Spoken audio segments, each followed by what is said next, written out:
Guys, time for the weekend wrap-up. Thought we'd start out here with my weekend job.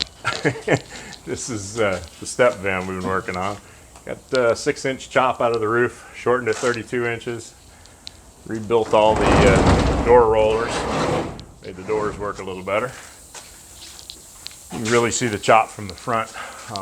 The window got considerably smaller. But it's coming along. So that was over the weekend.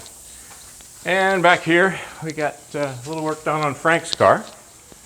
We blasted and cleaned up all the control arms and painted them a nice cast titanium color for lower control arms.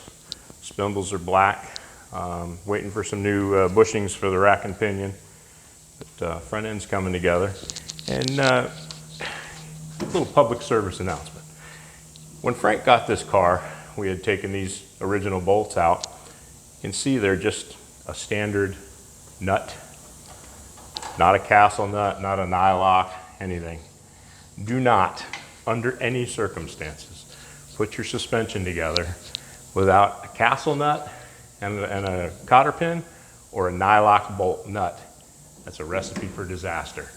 If you buy a car like this, for example, and someone else has done that, take the time to put some nylocks on it. You will have an issue sooner or later. Suspension takes quite a beating without a nylock. And those of you that don't know what a nylock is, a nylock's got a little nylon piece in the end, and when you tighten the nut, the nylock locks itself to the end of the threads, eliminates it from vibrating loose. Very important. So making some good headway there. Basically just waiting for some pieces. Frank got on and got all that stuff ordered for us today. So we'll be moving along here next week. Danny's, we got its first coat of primer on, and most of it is blocked. Probably Monday or Tuesday it'll get reprimed, reblocked some more. And it should be ready for paint here in the next week or so. So making good headway. Everything's moving along nicely. So we will see you next week. You have a good weekend. Be safe.